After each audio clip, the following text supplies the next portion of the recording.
சுமார் ஒரு 4 மாதத்துக்கு அப்புறமா இப்போ தான் அந்த கிரெயின் ட்ரே தூசி தட்டி எடுக்கிறேன். ஏன்னா 4 மாதமாக கடையிலேயே வாங்கி ஓட்டியாச்சு. இதுக்கு மேலே கடையில் வாங்கினா விலைக்கே ஆகாதுன்னு சொல்லிட்டு வீட்டிலேயே அரைக்கலான்னு முடிவு பண்ணிட்டேன். ஆசாசியாக வாங்கின கிரைண்டர் எப்படி தான் இப்படி ஓரம் கட்டி போட்டேனே தெரியல. சரி எல்லாத்தையுமே வாஷ் பண்ணி சரி இன்றைக்கி அரைச்சிடலாம் அப்படின்னு சொல்லிட்டு நைட்டே அரிசி உளுந்தெல்லாம் ஊற வச்சுட்டேன். காலையில் நல்லா ஊறி ரெடியாக இருந்துச்சு. நான் எப்பயுமே நைட்டே ஊறி எடுத்து வச்சுருவேன். சரி காலையில் ஏஞ்சோடனே அரைச்சோன்னா ஒரு 2 மணி நேரம் 3 மணி நேரம் புளிச்சு நம்ம ஃப்ரிட்ஜில் எடுத்து வைக்கிறது கரெக்டாக இருக்கும். நான் எப்பயுமே அரிசி உளுந்து அரைக்கிற ரேஷியோ உங்கள்கிட்ட சொல்கிறேன். அதேமாதிரி ட்ரை பண்ணி பாருங்கள். இட்லியும் தோசையும் சூப்பராக வரும். 5 கப் அரிசிக்கு 1 கப் உளுந்து எடுக்கணும். 5 கப்பில் 2.5 கப் ரேஷன் அரிசியும் 2.5 கப் இட்லி அரிசியும் தான் நான் போடுவேன். உளுந்து மட்டும் அரைக்கிறதுக்கு ஒரு மணி நேரம் முன்னாடி ஊற வச்சோன்னா அரைக்கிறதுக்கு கரெக்டாக இருக்கும். அந்த தண்ணியே நம்ம தெளித்து அரைக்கும் போது உளுந்து நல்லா உபரி வரும். அடைஞ்சிடாமல் அரைக்கணும், அதுதான் ரொம்ப முக்கியம்.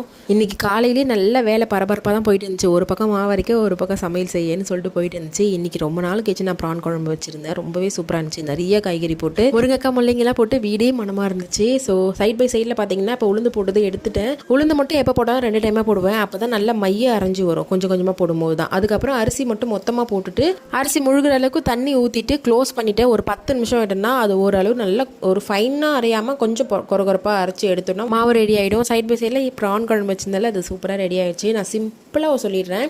ஃபஸ்ட்டு வடகம் போட்டு தாளிச்சிட்டு அதுக்கப்புறம் வெங்காயம் தக்காளி பூண்டு நிறையா போட்டு தட்டி எடுத்துகிட்டு ஒரு 2 பச்சை மிளகா அப்படி உடச்சி ஆட் பண்ணிக்கோங்க. அதுக்கப்புறம் உங்கள்கிட்ட என்னென்ன காய்கறி இருக்கோ எல்லாத்தையுமே போட்டுக்கலாம்.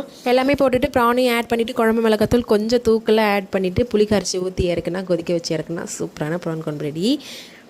மாவுமே நல்லா அரைஞ்சி ரெடி ஆகிடுச்சு. இப்போ உளுந்து ரெடி பண்ணி வச்சுருந்தோம் இல்லையா, அது கூடவே மாவை ஆட் பண்ணிவிட்டு நல்லா கையாலேயும் நல்லா மிக்ஸ் பண்ணி விடணும். மிக்ஸ் பண்ணி விட்டுட்டு ஒரு 4 மணி நேரம் வெளியே எடுத்து வைங்க. அப்போ தான் நம்ம ஃப்ரிட்ஜில் எடுத்து வச்சு நல்லா பொங்கி ஊற்றாமல் இருக்கும். 4 மணி நேரம் நல்லா வெளியே எடுத்துக்கப்புறம் இந்த மாதிரி பொங்கி வந்த மாதிரி இருக்கும். அதையுமே நல்லா கையாலே நல்லா பீட் பண்ணிவிட்டு ஒரு பாக்ஸில் போட்டு நம்ம ஃப்ரிட்ஜில் ஸ்டோர் பண்ணி வச்சுக்கோங்க. தேவைப்படுறப்ப உப்பு கலந்து நீங்கள் தோசை இட்லியும் ரெடி பண்ணி சாப்பிட்டிங்கன்னா அவ்வளோ சூப்பராக வரும். ட்ரை பண்ணி பார்த்துட்டு எப்படி இருக்குன்னு சொல்லுங்கள். அண்ட் சேனலை மறக்காமல் சப்ஸ்கிரைப் பண்ணுங்கள். நெக்ஸ்ட் ஒரு வீடியோவில் பார்க்கலாம்.